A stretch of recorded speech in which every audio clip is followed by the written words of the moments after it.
আসসালামু আলাইকুম প্রিয় দর্শক, আমাদের পিএলআইডির কারণে অনেক সময় আমরা হাঁটতে পারি না। 2-1 মিনিট হাঁটার পরে বসে পড়তে হয়। আমরা ওষুধ খাই, ওষুধে ভালো হয় না। ইনজেকশন নেই, ইনজেকশন ভালো হয় না। দেন কি? দেন অপারেশন, সার্জারি। দেন অপারেশনে ভালো হলাম না, তাহলে যাব কোথায়? প্রিয় দর্শক, আজকে আমার পাশে যিনি বসে আছেন, আমার কাছে প্রচুর রোগী আসতেছেন, অপারেশনে ভালো হচ্ছেন না। তারপরে কোনো কোনো রোগী আসতেছেন, অপারেশন আরো খারাপ হয়ে যাচ্ছেন। যাবেন কোথায়? আর যাওয়ার কি জায়গা আছে? আমরা শুনবো। আপনার কি অসুবিধা? হাঁটলে কি অসুবিধা? হাঁটতে পারতাম না, 5 মিনিট হাঁটলে মানে বসে থাকতাম, পায়ে ঝিমঝিম ব্যথা চলে আসতো। আল্লাহ বাচ্চা রাখলে এখন আমি 10 দিন ট্রিটমেন্ট নিয়েছি। 10 দিন নেচ্ছেন তো শশীতে? শশীর আগে কি করছেন? অপারেশন করছেন? অপারেশন যে ছোটখাটো সার্জারি একটা অপারেশন হয়েছে, ওখানে 1 সপ্তাহ পরে দেখি ব্যথা আবার আগের মতন চলে আসছে।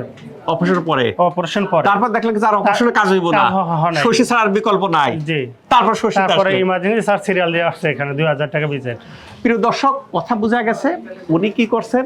উনি প্রথমে এই ব্যথা বুথ হলে কি হয়? ব্যথা বুথ হলে প্রথম ওষুধ খায়, ইনজেকশন নেই, করার পর যখন ভালো হয় না তখন সার্জারি, অপারেশনের কথা বলেন। উনি অপারেশন করছেন। অপারেশন করার পরে 7 দিন পর দেখে গেছে যে আরে বাবা, আগের মতো তো ব্যথা তো ভালো হয় নাই। তাহলে কোথায় যাবে? আসার স্থান কোথায়?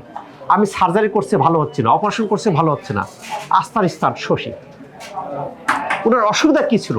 অসুবিধা ছিল আমি হাঁটতে পারতাম না। আমি 2-5 মিনিট হাঁটলে আমাকে বসে পড়তে হতো বা আমাকে রেস্ট নিতে হতো। আমি একটানা আধা ঘন্টা 1 ঘন্টা হাঁটতে পারতাম না। ওনার কমপ্লেন ছিল তাই তো? জি। তাহলে অপারেশন করে ভালো হলেন না, আর যাব কোথায়?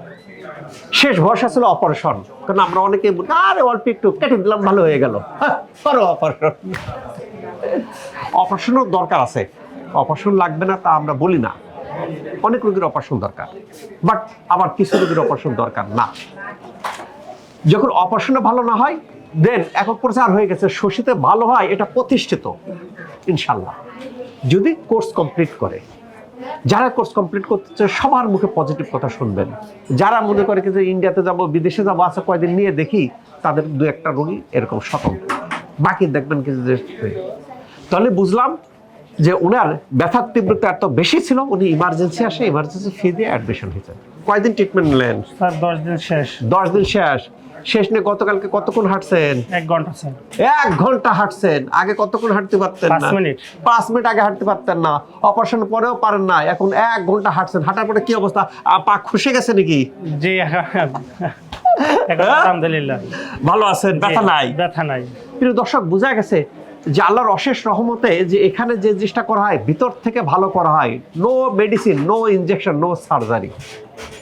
বাট জীবন ধারণের জন্য মেডিসিন দরকার না? অবশ্যই দরকার।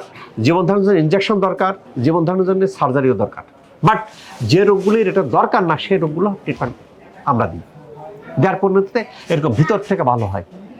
কারো অনেক সময় লাগে, কেন ভিতর থেকে ভালো হইতে কারো এত শর্ট টাইমে ভালো হয় না। ধৈর্য ধরে আপনাদেরকে কোর্স কমপ্লিট করতে হবে। যারা বিভিন্ন জায়গায় অপারেশন করেন, যদি অপারেশনে ভালো না হন, বাট শশীতে আসার আগে এটা করতে হবে যে শশীর গাইডলাইন ফলো করতে হবে।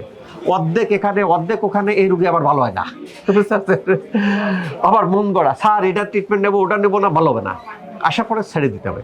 এরকম নেবেন ইনার মতো, যে 2 মিনিট হাঁটতে পারেন না, 5 মিনিট হাঁটতে পারেন না, ঘন্টার পর ঘন্টা হাঁটবেন ইনশাআল্লাহ। কেন ভিতর থেকে ভালো হয়ে গেলে অনেকে প্রশ্ন করেন, স্যার আমার এত তীব্র ব্যথা, আমি কি আগের মতো কাজ করতে পারবো?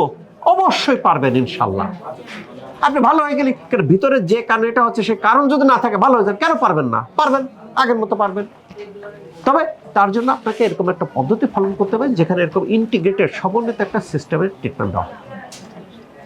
আল্লাহ তাআলা আমাদের সবাইকে ভালো রাখুক এই প্রত্যাশায় আমি doctor S M Shahidul Islam.